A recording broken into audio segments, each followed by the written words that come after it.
What makes an enterprise get to a point where someone like yourself would say, "Oh, this is the candidate for a lean transformation"? What I've seen is really the very first indication is an awareness that there is a problem with how you're currently operating. The next thing that is really important is, are they ready? Are they ready to actually consider changing not only some fundamental things on how they operate, but how they think and behave? In your own experience, what typical problems present when implementing a lean transformation? One of the first things that I see that pops up as a problem, people don't like change. And so that's the first big hurdle is, yes, leaders can say, yes, we're in, it's been communicated, we're going to do this. But then when you actually get to the people whose house we're coming into, that's a big problem, is how do we actually make change with them and not come in and rearrange their entire house? When a transformation is very specific to implementing tools and not solving the people's problems, that's the other side of that coin that then becomes very, very difficult. If I'm Maria Kondo and I'm coming into somebody's home, you better believe that I've already got ideas about how to make their home more effective and efficient. And the trick is we cannot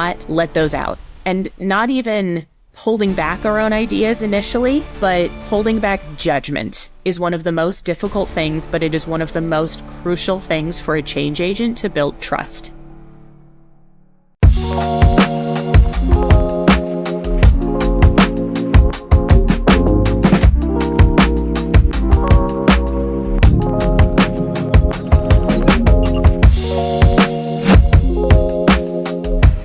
Welcome to this episode of Life and IT Project Environment, where we connect the dots between consumer enterprise tech and the IT project management people, process, and tech delivering them, so future initiative drivers and leaders achieve real-world success. Today, we are joined by Kelly Mallery, CEO of Kelly Mallery Coaching and Consulting LLC. Kelly is an esteemed operational excellence leader with over a decade of experience in manufacturing sector, including aerospace and medical devices. Kelly has a proven track record in driving lean transformations, emphasizing both continuous improvement and respect for people. Her expertise encompasses lean manufacturing principles, conflict resolution, leadership development. Kelly's human-centered approach to continuous improvement makes her exceptionally qualified to address the topic of today, which is challenges of lean transformations and how to overcome them in 2025. Thanks for joining us, Kelly. Justice, thanks so much for having me. I'm really excited to talk about this today. Thank you. Thank you as well. All right, let us begin with basic. What was your journey into lean and lean transformations? Well, it's been quite a journey. Let me tell you a brief story about kind of where I started. So I grew up with an older brother, 3 years older than me, and neither of my parents are, in engineering or anything of that nature. And he and we would play with Transformers toys. And we still have some. I'm sad I don't have one with me right now. I did ask my brother to send me one. And I was so fascinated with these toys that were designed and engineered to be in one shape, right? A car, a truck, a plane, and then they become this other thing. And it was just so incredible that something could be designed in this way. And so from that, I wanted to make toys when I was a kid. And I became an engineer by trade, and through my career, worked in many different industries. One of the first jobs I had was at a solar startup. And that is where I was really exposed to what a manufacturing company could be from a lean transformation perspective. I toured a facility and it just blew my mind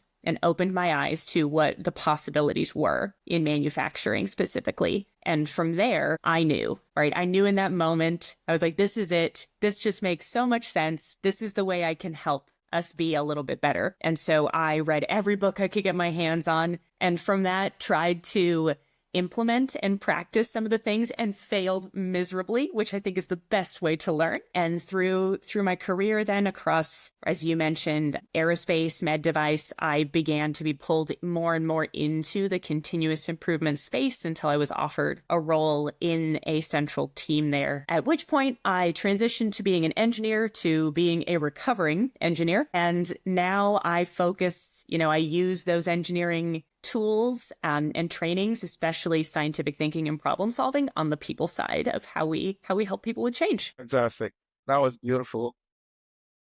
Now, when it comes to that experience and leaning forward, basically, you have seen several enterprises try to remain competitive and all that, and try to be efficient with their processes and try to achieve more, right? Improve quality.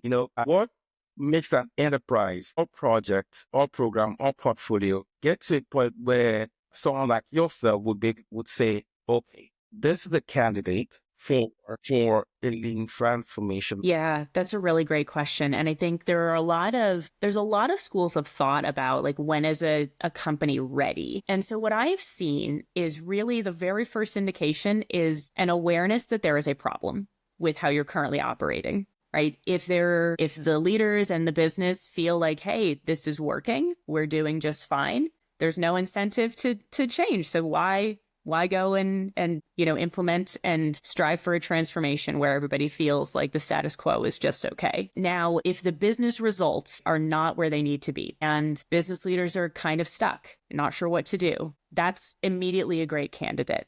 Because ultimately, it's totally doable to come into an enterprise and shift them into a lean way of working and a lean transformation without the leadership wanting to do it. However, they are the ones that ultimately make that decision. So that's the first step is, do the leaders see that there's a problem? And do they see that there could be a better way, whatever that better way may be? The next thing that is really important is, are they ready? Are they ready to actually consider changing not only some fundamental things on how they operate, but how they think and behave? Because this does require a total change in how they lead in addition to just operating. And that's where I've seen a lot of organizations see that there's a problem and see we're going to change how we operate into a lean way and, transform the business. But then they don't actually realize that they themselves have to change the way they approach things, the way they think about things, how they treat people. And that's where a lot of times transformations can also kind of hit stumbling blocks, because if you just want results, you can get that. But if you want this to really sustain and transform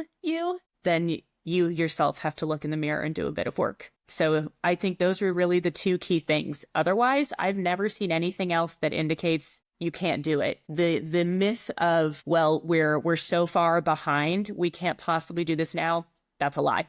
That's exactly the time to do it. It's really just about, do your measures show, and are you actually ready to make a change? Fantastic. One would think that when any business stakeholder assesses their business results and see that those gaps are there, and someone comes up and says, yes, we're due for a lean transformation, one would think that every stakeholder would easily, quote unquote, embrace that, right? In your own experience, what typical problems present when implementing a lean transformation? Yeah, one of the first things that I see that pops up as a problem is you as you mentioned, you may have top leaders understanding that there's a problem in the business and then making the decision that this is the path they're going to take. And agreed, hopefully then, right, that direction can be communicated effectively down to various stakeholders in the business, but that doesn't always happen, let's be honest. And a lot of the time, right, businesses decide to go down this road, and when it's communicated downward, that's where a big problem occurs, that either how the communication occurs or how the buy-in is gotten from those stakeholders. But either way, people feel like people are coming in and saying, people like me coming in and saying, hey, it's like I'm going to come into your home and I'm sorry, I'm going to rearrange all of your furniture and you don't get a say. Like, that sucks. And that's a big problem that first happens. And people don't like change. Whoever you are, even if you say you're, good with change, even a change agent like me, I don't like change. If I don't have to, it's uncomfortable. And so that's the first big hurdle is, yes, leaders can say, yes, we're in. It's been communicated, we're going to do this. But then when you actually get to the people whose house we're coming into, that's a big problem, is how do we actually make change with them and not come in and rearrange their entire house? And that can be a really big challenge, especially when a transformation you're driving is very documented, the path, right? We're going to do this, and then we're going to do this, and then this, and then this, can begin to feel very rote and not allow for history and honoring where the company and the teams have been, and not necessarily solving the problem that they have right now. When a transformation is very specific to implementing tools and not solving the people's problems, that's the other side of that coin that then becomes very, very difficult. Thank you so much. I like the fact that you like the analogy, which is you're coming into someone's house and you're rearranging furniture, but work are very finicky, right? Now, going forward, I can see how the problems not communicating properly and not allowing for an acknowledgement of the history and not focusing on the problem they need to get solved, as opposed to you just want to implement a process, you want to implement, a tool and so forth, right? Now, case scenario, you are the quote unquote change agent coming into this person's house, right? How do you're a visitor, right? So how do you build trust to even begin to say, okay, you own this house, I understand your challenges, and I'm here not to just be fluffy about things. I'm here to help you out. So what you need to do to begin to build that trust? Yeah. That's such a good question. And let's stay with this house and this being a guest, right? Because it's so true. And when you come into somebody's home for the first time, a good guest, right, will respect the rules of the house, whatever they are. Take your shoes off, put your jacket where they ask, and don't sit down until you're invited to. Same thing applies. Maybe don't bring a bottle of wine into work to give to people you're going to meet, but there's probably some connection or analogy there. But when you go into a person's area of work that you're looking to make better, some of the first things are like your introduction. How do you introduce yourself to them? Instead of just walking in and being like, hey, I'm here, I'm a new sheriff, we're going to make some changes. Hey, I'm Kelly, right? I'm an operational excellence person. Let me explain to you what that means. Like, business has hired me to come in and have a look, and I want to learn about what you do and what struggles you have, regardless of the strategic direction that I've been given. It's really important to learn from the people doing the work and to treat them like the homeowner. And I'm a guest here. I'm a guest in their house, and just listen and observe. And it sounds easy. Sounds easy to do. And I'll give you a little insight into where I have observed the difficulty comes in here, right? As people who have studied this, right? As Lean Six Sigma black belts, as change agents, we come in having predisposed ideas about what needs to happen. Right. And so we come into somebody's house. If I'm Maria Kondo and I'm coming into somebody's home, you better believe that I've already got ideas about how to make their home more effective and efficient. And the trick is we cannot let those out, and not even holding back our own ideas initially, but holding back judgment is one of the most difficult things, but it is one of the most crucial things for a change agent to build trust. Because two mentors of mine, Mark Rosenthal and Tracy Defoe, have a wonderful saying with this, which is, water is wet and a rock is hard. It is what it is, right? It's not about coming in with our own ideas initially. It's about just seeing and feeling what it's like with them right now. So quieting our own judgment is the most important first step there. Now, when it comes to, really earning that trust, you did mention a couple of things. So, and several things kept flying through my mind, leading to your point regarding basically refraining from dumping the science on them as opposed to the art of feeling. You did mention feeling. So the art, feeling the pulse of what is really going on so that you can connect and you earn that trust when you're able to do that. Now, let's keyword away, not too far off, but from a lot of the theory, quote unquote, that we've been talking about. If you want to speak, and you don't need to get detailed regarding anything, but on the surface, an example of a lean transformation that was executed, or your proudest lean transformation case, let me put it that way. So I was a part of I would call it a very interesting transformation at an aerospace company I worked for, where the company had been doing lean for many years, like almost 10 years. And they had varying degrees of success. And when I joined the team, they were not in a high point of their success with lean and their transformation. And the culture was such that lean was very much a flavor of the month, right? Which a lot of people experience, and they didn't see the value. And people on the line making the product, I heard them say such things as, "Oh man, well, if we didn't have lean, we would be much more efficient." And I was just like, huh, that's so interesting that you think that. And what was very cool about this transformation is, right, coming into this kind of culture, which is, it's got all the elements of, a failed transformation where they did some work. The culture still feels like it's a flavor of the month. Nothing's really changed. All of the measures are in the wrong direction. So it's a perfect candidate. And this was my favorite because it was so hard. And by no means are they, totally turned around, but they're on the path. And the most amazing part about this, for me personally, was learning exactly some of these trust elements and, taking direction from higher up to say, hey, you need to figure out how to go implement this. So just go implement this tool, and doing that. And then again, having the leaders come back and say, why did you just implement this? What did you do to fix their problem? And imagine, right, me in a situation like, you told me to do this, and now I'm getting berated for doing this? What is happening? But because of that, it was such a fantastic learning of, all right, it's not about the tool, right? It's about the intent.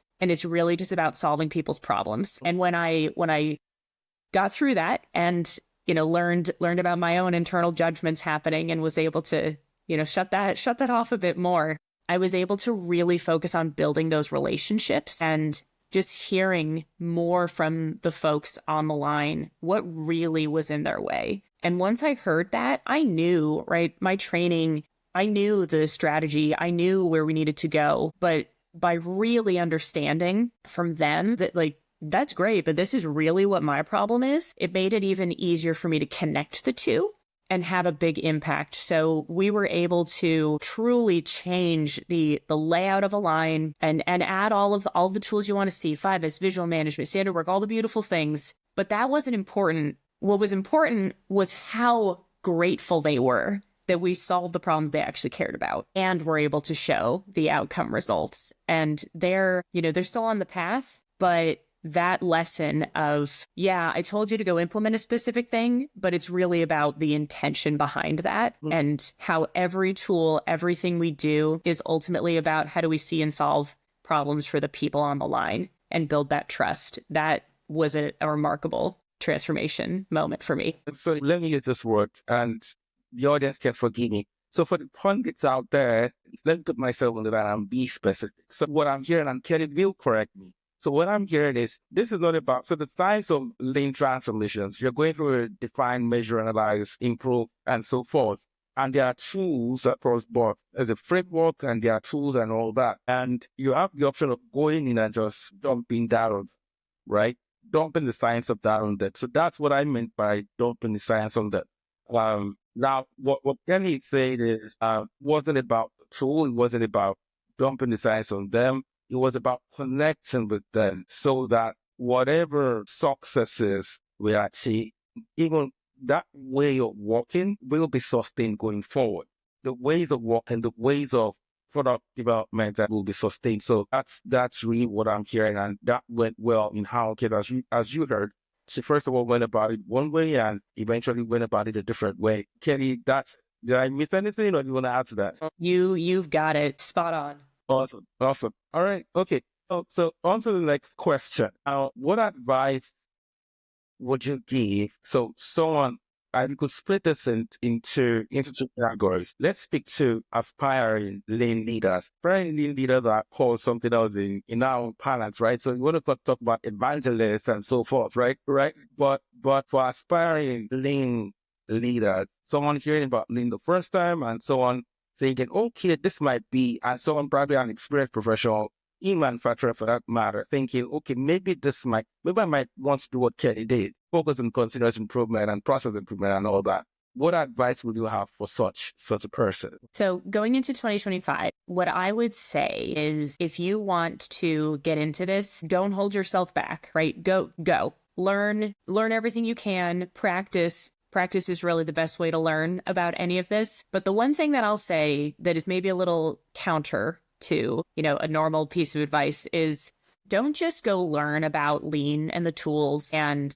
practicing implementing those. I would get very good at practicing curiosity and really cultivate that skill, because you can know all the tools, you can know exactly what has to happen. But if you can't come in with curiosity, you will not be successful. Mm-hmm. And that is a skill that you can build and practice if you don't have it naturally. There are many ways to do that. So that's what I would say. Find a way to cultivate your curiosity. Fantastic. That in itself is a difference. That in itself, I do confirm and concur. That is a difference between an independent contributor and a leader in itself. Being curious, being effective, a great listener, learning and all that. So that definitely is something for 2025 where we are historically, right? Additive manufacturing transitioning into whatever AI. What AI was it, right?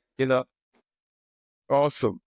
Now that leads me to the last question, I think. Now, in your own view, industry wide, what have you seen emerge, or what have you seen present? So how do you think lean will evolve in the next few years? Yeah. Well, you already mentioned one really massive way that lean is going to evolve, which is the use of AI. I'll be very honest. I only just yesterday used ChatGPT for the first time. Wow. And I don't know why I was so like, nah, I'm good. I think there was some kind of shame, honestly, about like, well, if an AI can be more creative than me, then what do I bring? That was very foolish. Like, the tools and technology that are coming upon us now are so powerful and helpful that we need to embrace them and find ways to integrate them into our practices. AI is a massive, massive one now that I see coming forward. And I see, and my immediate thought, as I've just shared, I am not a big expert in AI, but what I can see is a lot of value in analytics coming for us, so that we can, as people, can focus on, using the analytics to point where the problem solving needs to occur. And even AI could be used to help with some of that problem solving and some of that variation reduction. Like, why not leverage those tools that are powerful in that way? So I see a lot of opportunity there. In addition, I'm really curious about the use of augmented and artificial reality to assist in things like process improvement, where experimenting on a line is challenging for many reasons. Either regulatory wise, it's challenging to do, or it's just physically not possible, where I see augmented and artificial reality are wonderful avenues to potentially run experiments in a way that, you can integrate people and the human side into it. I'm really excited for that one, because I hope that will come to fruition. And then I think otherwise, we think about technology coming into the future of lean. I think that there is a risk inherent with all of this, which is, as we evolve as a society and become more technologically advanced, there is always a risk that we will lose part of our humanity. And I see it already. How often do I even lean towards interacting with some kind of email or application versus a human being? I'd much rather have to go deal with a problem in one of my, like, Amazon or something from the app than actually picking up the phone and calling somebody. And that is a risk coming into future for us, where although we evolve technologically, organizations are still made up of people, and our ability to connect with people and their humanity is so important, especially, honestly, with everything else going on in the world. And I think this is where another thing that I look forward to in the future is, how do we do better about seeing the humanity in others? And that is so important for transformation and for building trust with those people, that they're just people. We're all people. In the end, we all have the same kinds of struggles. And so our ability to continue to connect is so important as well. Awesome. Several things that you said took my thoughts in so many directions. I cannot exhaust all the directions it went, but that's definitely beautiful. Starting with defects per million, enhancing that for those about Six Sigma and all that. Anyway, you went on to leveraging augmented reality to do so many things, right? Before you actually expend resources and in waste. Then most importantly, you ended with relationship and connections, and those will still be valued. They will still be able to high value. If hyping up based on that relationship with another human being. And those are very, very important with lean transformation. Yes, someone will probably hear lean transformation. It's just enhancing, just reducing defects from there. No. It's about identity and how you treat human beings, how you acknowledge, you did speak to context, the issue of things, and not just creating products for sake, but understanding that it's still important. Every product I think my own conclusion is that every product or solution without a human touch will not, you will see it, you will get to the point, you will not value it. The value of such will not be so appreciated anymore. If that makes sense. Yes, so that's what I think. That's what I think. But overall, this has been beautiful. At this point, can you speak on Kelly Mallery Coaching and Consulting, what you do and how you help? Yeah. Yes, I would love to. So this is my coaching business that I launched last year. And this was something I've been thinking about doing for a long time. And I'm really excited that I finally took the jump. And it's been an amazing journey, even in this short period of time. I've helped quite a few people already, and it fills my bucket. It makes me feel very grateful to be able to help support people. So what I do is I work with individuals or organizations to help you get out of your own way, essentially, in transformation, and help quiet your own internal dialogue that prevents you from having the impact that you really can. And I'm just very grateful to be able to do this work with people. And so if you are interested in just connecting with me, reach out, and happy to have a conversation about if I might be able to help you. And if not, I've got a network of people that I can point you in a different direction if that's helpful as well. So what we'll also do is put Yes. website and, of course, your LinkedIn profile as well, so that people easily can get to you and ask the right questions and engage and basically look out for coaching or services you basically support with. Overall, for the audience, we hope this has been useful to you. I know that some people in the audience might have more questions regarding lean and so forth. If you're thinking of any angle of it, starting with basic foundational things to how you can inculcate it in your way of working, to how you can basically present it to your leaders so that they embrace it, they begin to consider it, they probably would want to run experiments with it, whatever. Please definitely reach out to. So we hope this has been useful to you and you have learned something. Engage, like, share, comment, and when you do, don't forget to click the subscribe and bell notification button if you wish to continue to get great content connecting the products and solutions we experience to the IT project management, the delivery management processes, making them available, right? Until our next show, remember, every man is the architect of his fortunes. Thank you.